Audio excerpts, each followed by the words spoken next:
Holy Thank moly, you. guys.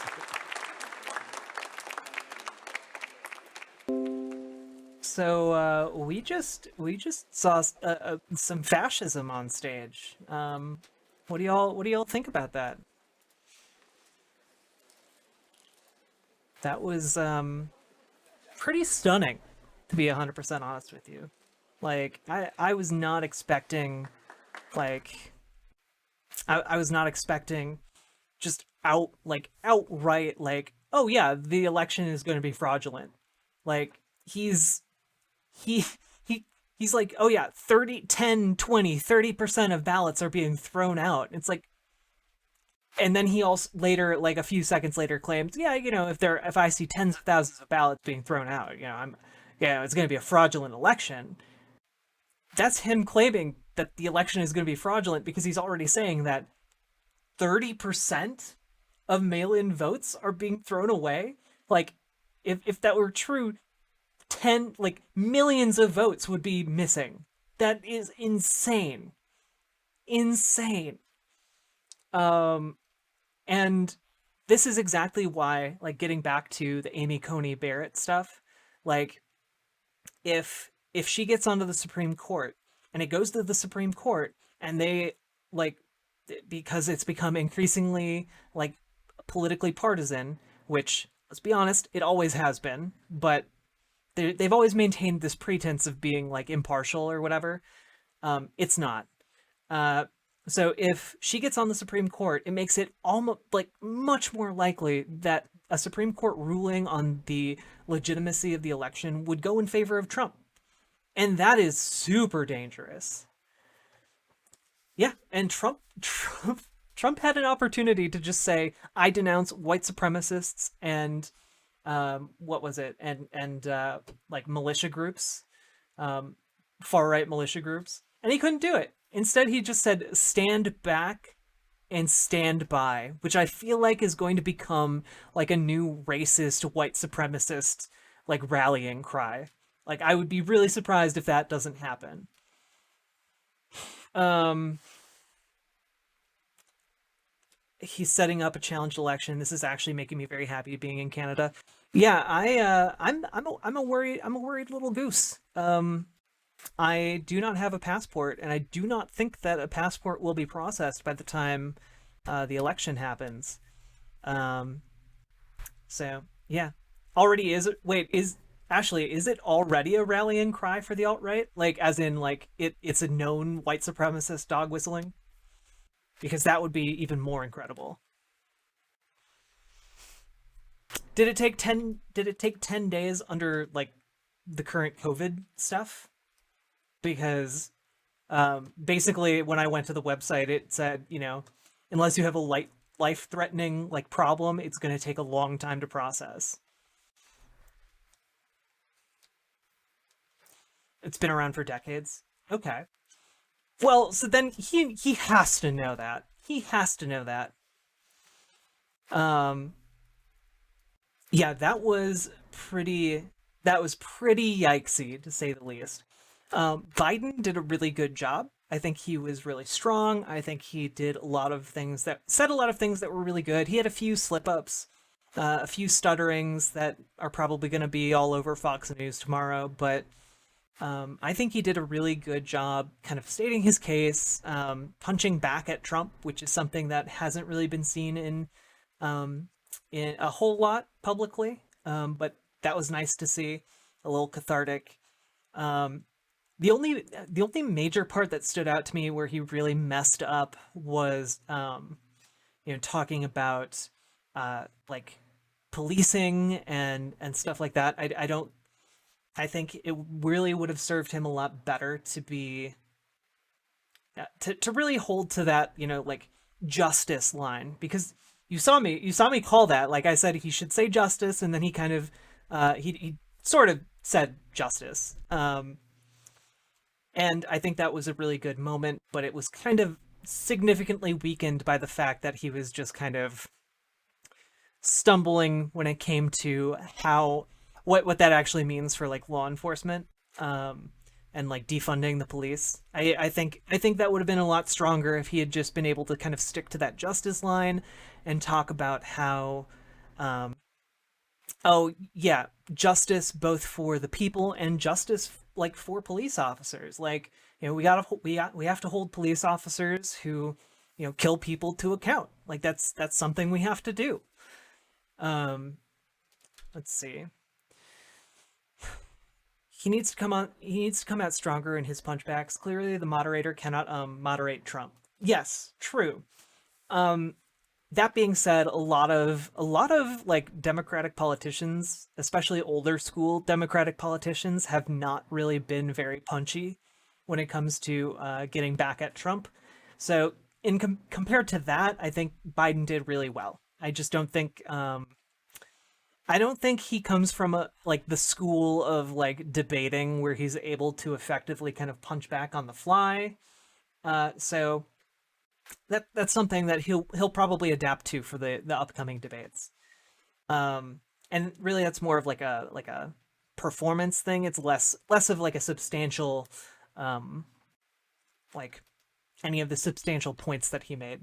I think he did slip up a little bit on climate stuff, but on the whole, I think he did really really well. Especially if like if you're not going to embrace like the Green New Deal, being able to kind of distance yourself from that, I think was probably the next best move. Even if I personally would prefer that he had like adopted the Green New Deal, I think that kind of moving away from that branding is probably a good move to make him seem more palatable to moderate voters. Um, and I also think that he did a good job there. I think with healthcare in particular, though, I think that is a perfect case study for why the left and like Democrats just need to embrace universal healthcare, because you're gonna be facing the same arguments anyway. So just embrace that as a plan, and that way everyone gets healthcare. It's a cheaper plan, and like no cost at point of like service. Like, how amazing would it be to go to the doctor and not have to pay, a copay, or take an ambulance and not have to pay like $2,000, or be able to spend a night in a hospital for a broken leg and not be hopelessly in debt afterwards, or you know get cancer and lose your entire life savings. Like, these are things that happen regularly here. And Trump had one of the funniest lines of the night when he claimed that he was going to be lowering drug prices by 80 or 90%.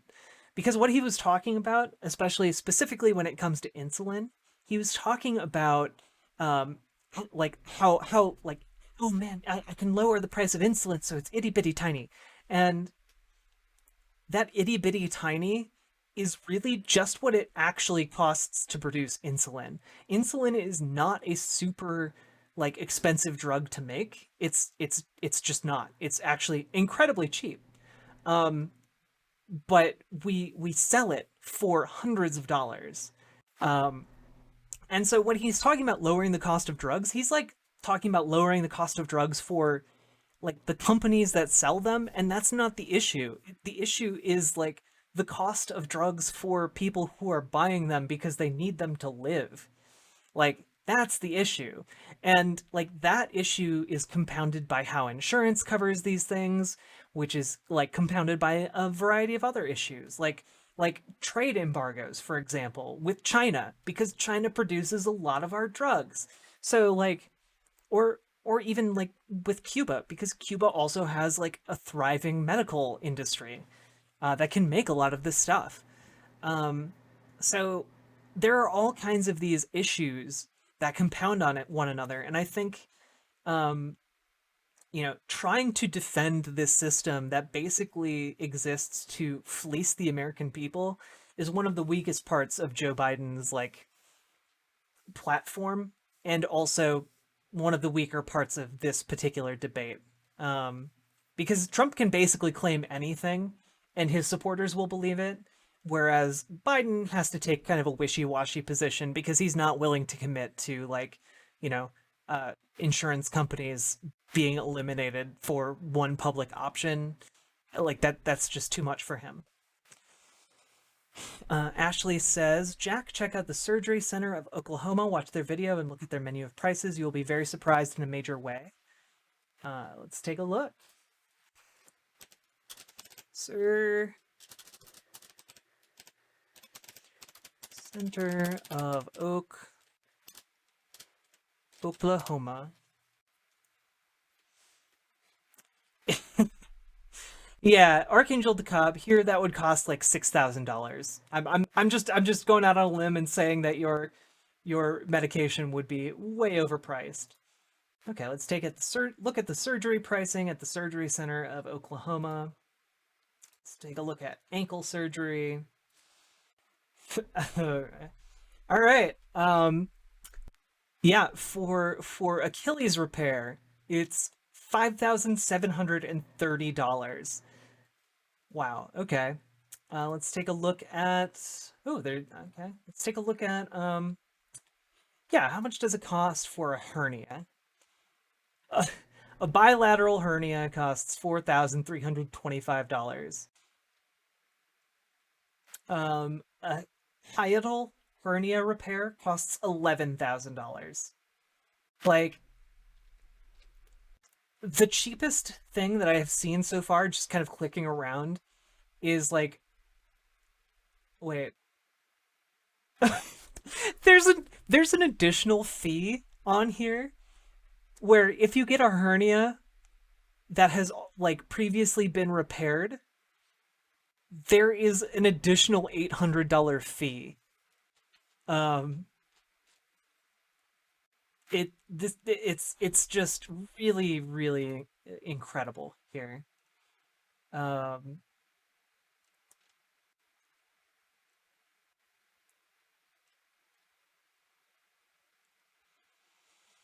oh boy, this is making me nervous just looking at it. Like a mastectomy, like if you have breast cancer, according to this website at this Oklahoma hospital, costs over $10,000.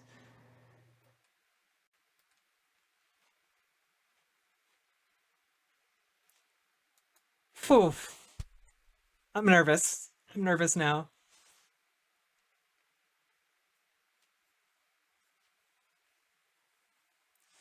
It can be further reduced because you're unemployed. That's incredible. If you're unemployed here, you don't have insurance and you are probably going to pay like exponentially more for your healthcare. Um, let's see. What else stood out about that debate? Other than Trump acting like a child.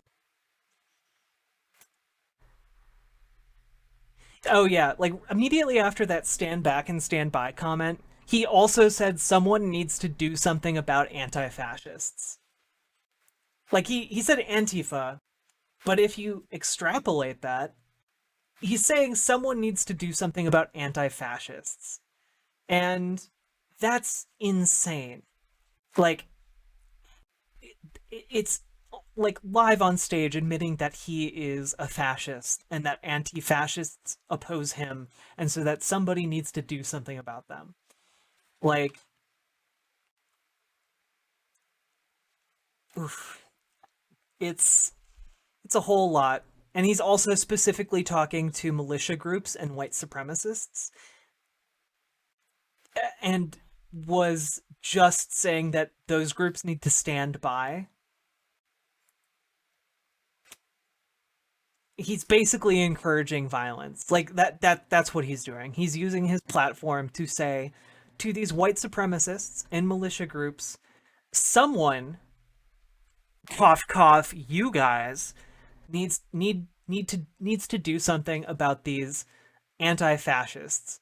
And because Antifa has become like, oh yeah, just like this weird nebulous group that no one can really define on the right, because to them, like Antifa is just like really anybody. Um, what he's saying is like, you need to go after my opposition. because they are supporting anti-fascism, which is bad somehow. That's real scary, guys. We're living in some real scary times. That's the president of the United States encouraging violence on the part of militia groups and white supremacists. So, um, yeah, I think we need to be careful here, and also just as like a final way, because I'll probably wind up like highlighting this on Twitch. Um, go vote Biden. Like, if you're like, oh yeah, this is the year we're gonna get to 5% for the Green Party. No, it's not. And B, um, vote for Biden this one time. Like, even if you're in a a safe blue state, even if you're in like a solidly red state, vote for Biden, because we need as many people as possible to throw their votes at Biden and have them counted so that we make it very, very clear that Trump does not have the mandate of the people when it after the election day on November 3rd, because we need to strip him from as much power as possible. Because like if like Hillary won by like a couple million votes in the popular vote, it's just the electoral college that kind of screwed her over when it came to coming into power. Um, we need to have Biden win by more than that this time around. We need to have it be like 10 million, 7 million, like 6 million even. Like, it needs to be such a large number that it makes like the idea of throwing out that many votes utterly unconscionable and ridiculous. Um, because I think like we need to make it clear both to the Supreme Court and also importantly to the military that the mandate of the people is with Biden and not with Trump. Because if it comes down to the military having to decide which side to go on, we want to make sure it's not the fascist side. So vote Biden and vote early, and you know, tell your friends to do the same, because we're in for a wild couple of weeks here. Um, and stay safe. All right, we got this. Don't